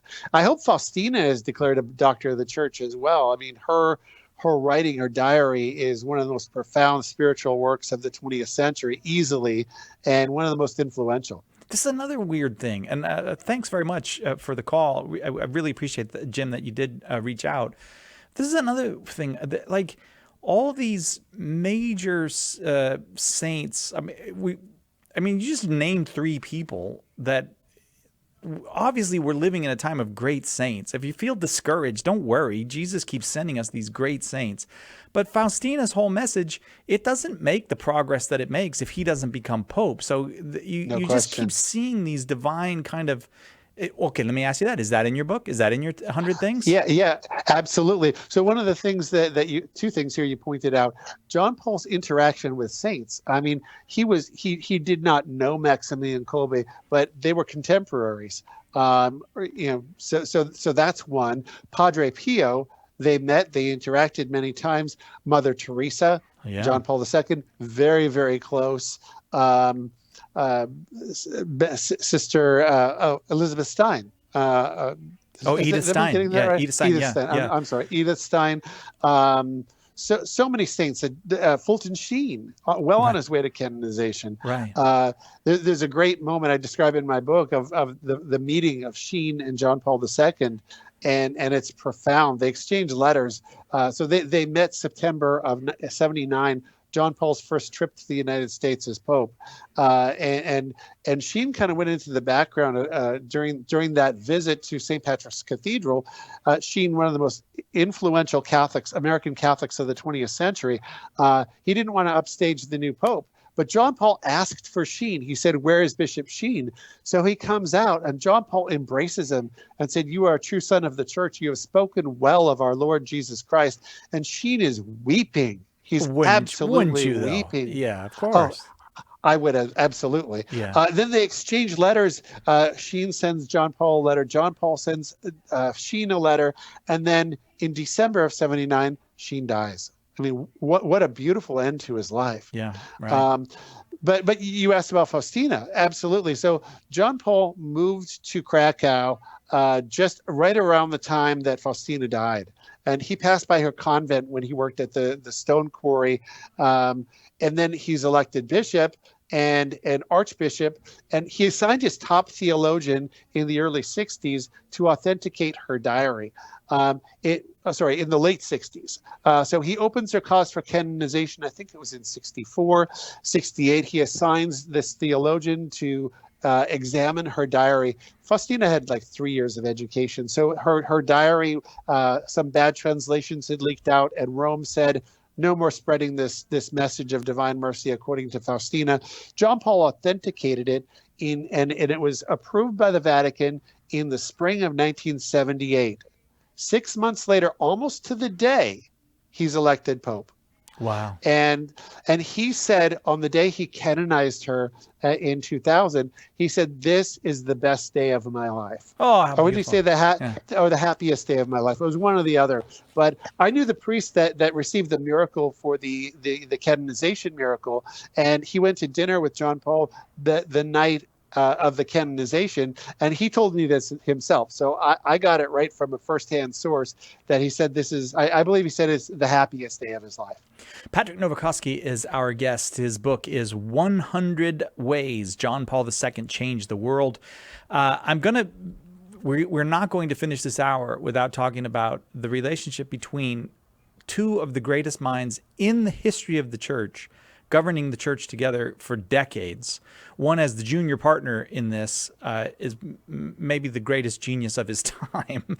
It's an extraordinary partnership. So I'm just warning you. I'm going to get to that because you mentioned all these others. I know where you're going. You know exactly who I'm talking about. But I want to get you another call because I'm sometimes when I'm excited about a topic, I'm mean to the callers. Patrick in Spokane, Washington, listening on 106.1 FM, Sacred Heart Radio. Mike, your question for Patrick. Yeah, Patrick, thanks for taking my call. I love St. John Paul, definitely. And I have a question because there's a picture out there with a Buddha statue on top of a tabernacle with St. John Paul in it. And it's my understanding that that he had nothing to do with that, and I'm looking for ways of answering some of that objection. Do you know anything about it, the history of that incident? I've not seen the picture. It seems to me, though, I've heard about this incident and I think it was in Assisi during one of the gatherings of religious leaders. John Paul had called together religious leaders from all over the world to have a kind of a powwow, if you will, a summit in Assisi, with the intent of building bridges. It wasn't to spread the gospel or to convert anyone. It was to build bridges between leaders of various faiths. Now, from what I understand from that picture, that incident is that one of the priests at this church or at this gathering did something very ill-advised and placed a Buddha statue either on or near a tabernacle inside a Catholic church. Very scandalous. And you can bet that John Paul II had nothing to do with that. Okay, Mike? Yeah, thanks very much. Yeah. I mean, again, it's one of the longest pontificates in history. Nobody's perfect. There are things. Like there are with any human being. There's legitimate criticisms of him. I mean, I'll just mention this one before we go to the break. He mentioned the Buddhist statue, but more people have mentioned over the years the kissing of the Quran. Yeah, sure. I mean, that one of the greatest criticisms I came across in writing this book is how he did. And actually, I address it in the book. The Vatican gave no answer to why he did that. But the simple thing that my understanding of it is he didn't know it was a Quran, and he kissed. It was a gift, or maybe he did know. I simply don't know. That would be a question if I ever get to meet our Cardinal Jewish again. I would ask him that question, because he, being the closest person on earth to John Paul II throughout his pontificate, and even long before that, he would have known. He would have known. But there are two ways to answer that. He either knew, he didn't know, or he did know. And I think simply he did it to honor his guests. And had he to do it over again, he probably wouldn't have. Well, the dramatic flourish was part of his personality. Yeah, without question. Yeah, no question. And sometimes, no if question. You know, it's like a comedian. Sometimes you're going to just, if you're funny, you're going to say the wrong thing sometime, and that's just part of the deal. And I don't mean to. I'm not trying to make excuses or anything. I'm just that is a fact. That was part of his personality. We'll take a quick break and right back with more calls, and I'm going to ask about the relationship between Pope John Paul II and maybe the greatest theologian of the last millennium. Right after this. There's only one Catholic Answers Live. The Aquinas Writing Advantage program is part of Homeschool Connections' set of online courses for your Catholic homeschool. Homeschool Connections' website is homeschoolconnections.com. The wisdom of Mother Angelica. You know, I have never seen women who want to be equal absolutely degrading themselves. And yet the media degrades your nature, your beauty as a woman, your goodness. Let us pray. At some point, our dear Lord touches their hearts. For more information on Mother Angelica, visit Religious Catalog at EWTNRC.com.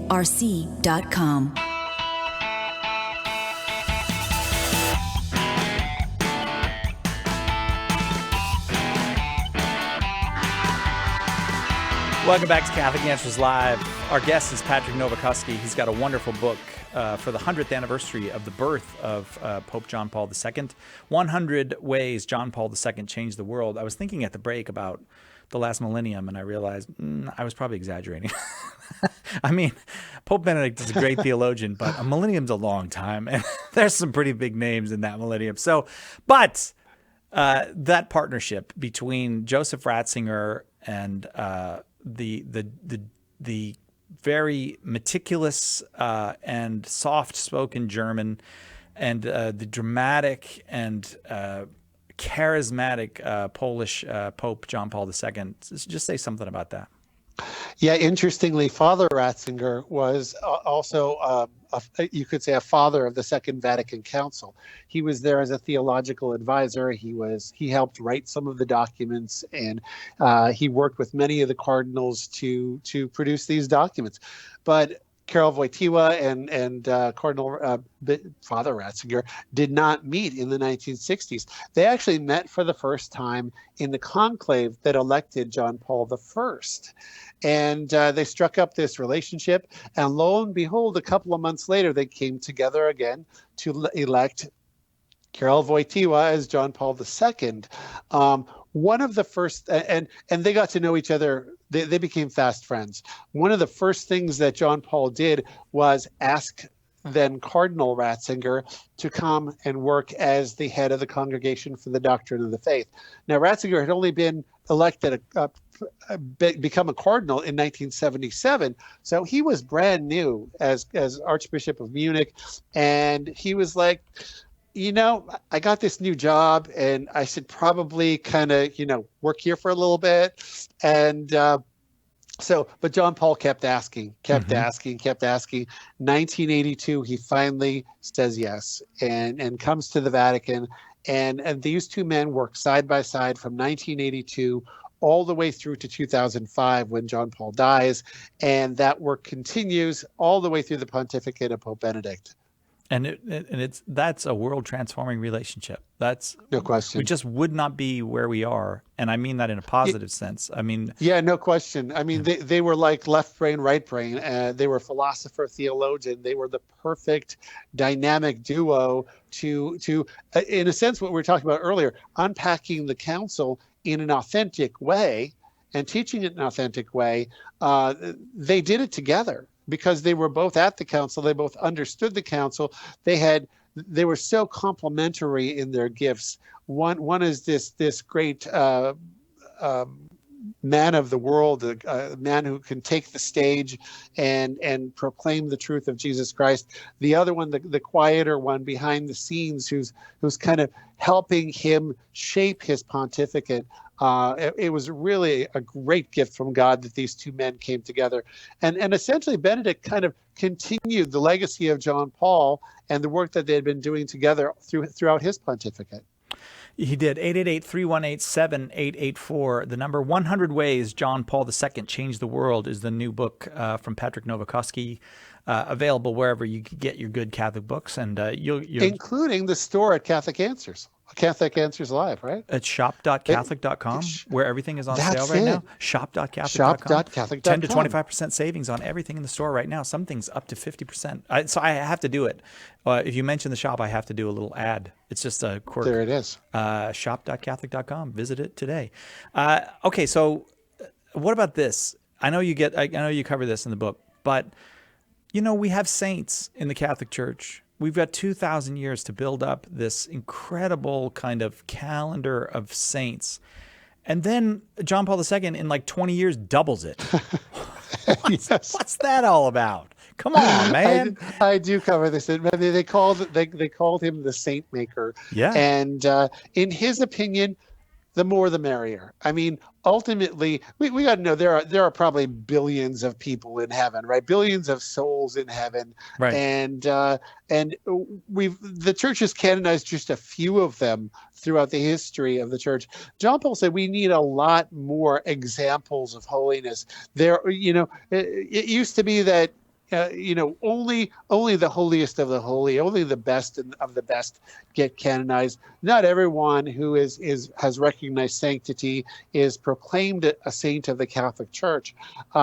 We don't recognize them all. But John Paul thought, why not? Why shouldn't we? And he did. He canonized young saints, old saints, martyrs, religious, lay people, married couples.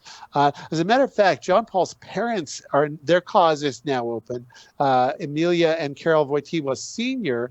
Are on their way to canonization. I think he even moved forward the cause of Saint Teresa of Lisieux's parents to also, and they're both now they're canonized.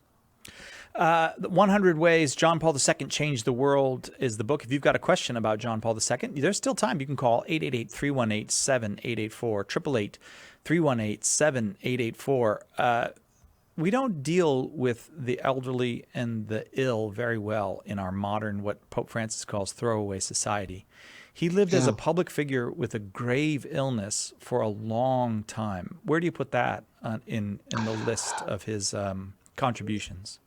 Yeah, so a couple of things. When I was a young man and going to Rome every year, I would notice at his Wednesday audience that he would, after the audience was over and the crowd was dispersing, he would stay sitting in his chair. He would bless this whole long line of sick people, some of them in wheelchairs, some of them on crutches, some of them on gurneys with IV bags coming down.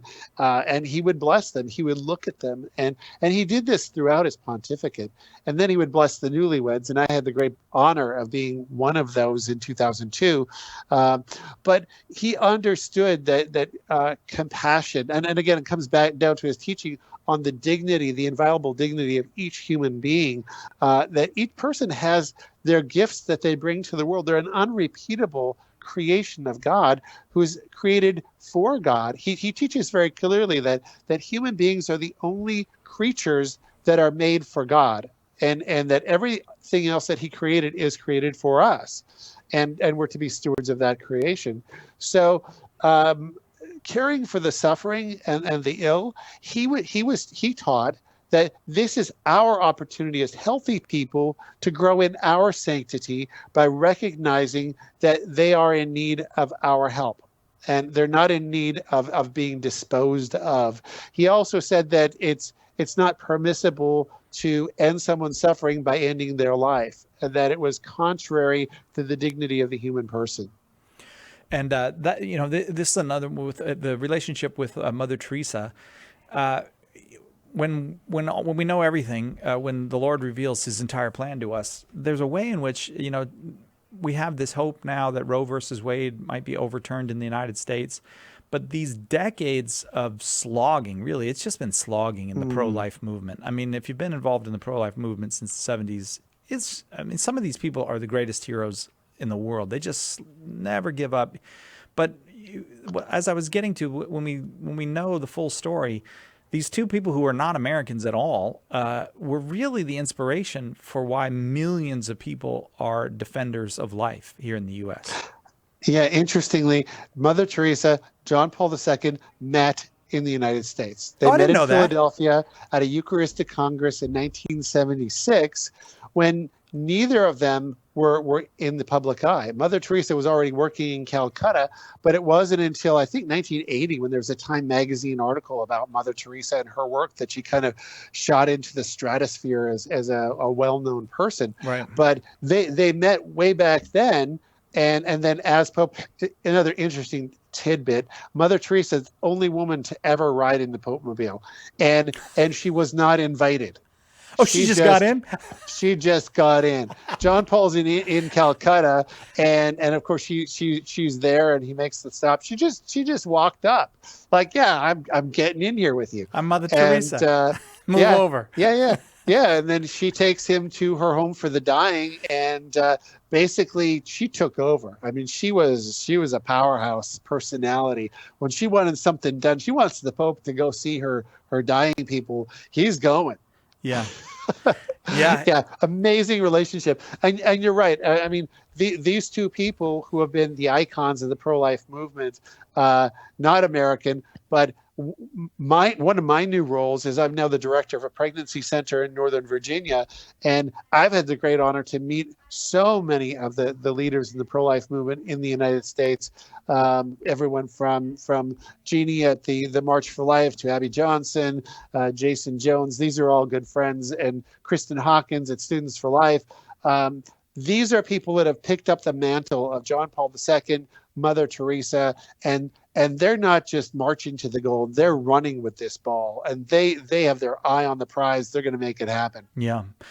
I'm looking at here on Fridays. Sometimes the younger folk of the Catholic Answers family will be here in the studio, and I see these young people. They're magnificent, wonderful, holy people, and I often think the thing that has inspired young people, some to become priests, some to enter married life, some to become sisters, is the theology of the body, which is, it wasn't even, for a long time, not even thought of as a major theme of his papacy. Yeah, and I put that in my top 10. I mean, like I said earlier in the conversation, in 1960, he wrote Love and Responsibility. He had this formation. He was formed by the young people that he ministered to, and he wrote that great work. And then coupling that with a proper understanding of the human person, he said that our bodies are capable of revealing the answers of who we are and what purpose God created for us. Even by examining our bodies, he said, we can know God. We can come to know God. There's proof of God in our person. And the theology of the body, a series of about 75 lectures he gave very early in his pontificate during his Wednesday audience, starting in 1979, I think going to 83 or so. And in totality, these very dense teachings are part of what is now the theology of the body.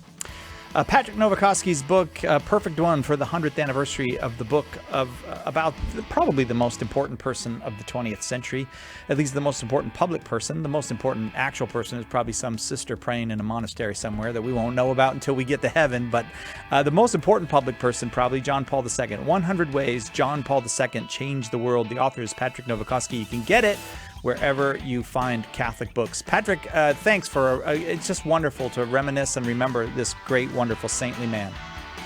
Always a joy, Fi. Thank you. And that will do it for us. You know, it's right at the beginning of the most important document of the Second Vatican Council. It says, Jesus Christ is the light of the nations. He is. And we'll see you next time right here on Catholic Answers Live.